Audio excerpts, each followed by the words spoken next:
ರಾಜಧಾನಿ ಬೆಂಗಳೂರಿನ ಹುಳಿಮಾವು ಪೊಲೀಸರು ದೇಶದಾದ್ಯಂತ ವ್ಯಾಪಿಸಿದ್ದಂಥ ಬೃಹತ್ ಸೈಬರ್ ವಂಚನೆ ಜಾಲವೊಂದನ್ನು ಭೇದಿಸುವಲ್ಲಿ ಯಶಸ್ವಿಯಾಗಿದ್ದಾರೆ. ಇನ್ವೆಸ್ಟ್ಮೆಂಟ್ ಹೆಸರಿನಲ್ಲಿ ನೂರಾರು ಕೋಟಿ ರೂಪಾಯಿ ವಂಚಿಸಿದ್ದಂಥ ಖತರ್ನಾಕ್ ಗ್ಯಾಂಗ್ನ 12 ಮಂದಿಯನ್ನ ಬಂಧಿಸಿ ಅಪಾರ ಪ್ರಮಾಣದ ಹಣವನ್ನ ಫ್ರೀಸ್ ಮಾಡಿದ್ದಾರೆ. ಆದರೆ ಈ ಯಶಸ್ಸಿನ ನಡುವೆಯೂ ವಂಚನೆಗೊಳಗಾದಂಥ ಸಾವಿರಾರು ಜನರನ್ನ ಪತ್ತೆ ಹಚ್ಚುವಂಥದ್ದು ಮತ್ತು ಅವರಿಗೆ ಹಣ ಮರಳಿ ತಲುಪಿಸುವಂಥದ್ದು ಪೊಲೀಸರಿಗೆ ದೊಡ್ಡ ಸವಾಲಾಗಿದೆ. ನನಗೆ ಇಷ್ಟ ನಂದಿನಿ ತುಪ್ಪ, ಶುದ್ಧ ತುಪ್ಪ ಅಂದ್ರೆ ನಂದಿನಿ. ಸದ್ಯ ಆರೋಪಿಗಳ ಇತಿಹಾಸ ಕೆದಕುವ ಕಾರ್ಯದಲ್ಲಿ ಕಾಕಿ ತೊಡಗಿದೆ. ಹುಳಿಮಾವು ಪೊಲೀಸರು ಬಂಧಿಸಿರುವಂತ ಕದೀಮರು ದೆಹಲಿಯಲ್ಲಿ ದೊಡ್ಡ ಕಾಲ್ ಸೆಂಟರ್ ಒಂದನ್ನ ಸ್ಥಾಪಿಸಿ ಅಲ್ಲಿಂದಲೇ ದೇಶದ ವಿವಿಧ ರಾಜ್ಯಗಳ ಸಾವಿರಾರು ಜನರಿಗೆ ಇನ್ವೆಸ್ಟ್ಮೆಂಟ್ ಮತ್ತು ಗೇಮಿಂಗ್ ಆಪ್ ಹೆಸರಿನಲ್ಲಿ ವಂಚನೆ ಮಾಡ್ತಾ ಇದ್ರು.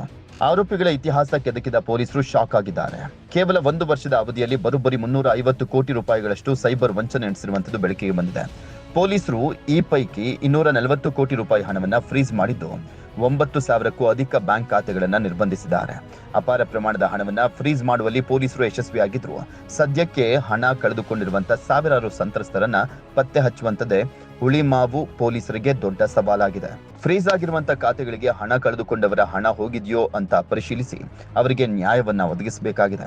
ಈ ನಿಟ್ಟಿನಲ್ಲಿ ರಾಜ್ಯದ ಎಲ್ಲಾ ಪೊಲೀಸ್ ಠಾಣೆಗಳಿಗೆ ಹುಳಿಮಾವು ಪೊಲೀಸರು ಸೂಚನೆ ಕೊಟ್ಟಿದ್ದು ಬಂಧಿತ ಆರೋಪಿಗಳ ವಿರುದ್ಧ ಯಾವುದೇ ಇನ್ವೆಸ್ಟ್ಮೆಂಟ್ ಫ್ರಾಡ್ ಅಥವಾ ಗೇಮಿಂಗ್ ಆಪ್ ವಂಚನೆ ಪ್ರಕರಣಗಳು ದಾಖಲಾಗಿದ್ದರೆ ಮಾಹಿತಿ ನೀಡುವಂತೆ ಕೋರಿದ್ದಾರೆ. ಪ್ರಕರಣದ ಪ್ರಮುಖ ಆರೋಪಿ ದುಬೈನಿಂದಲೇ ಇಡೀ ವಂಚನೆ ಜಾಲವನ್ನ ನಿಯಂತ್ರಿಸ್ತಾ ಇದ್ದ ಅಂತ ಹೇಳಲಾಗಿದೆ.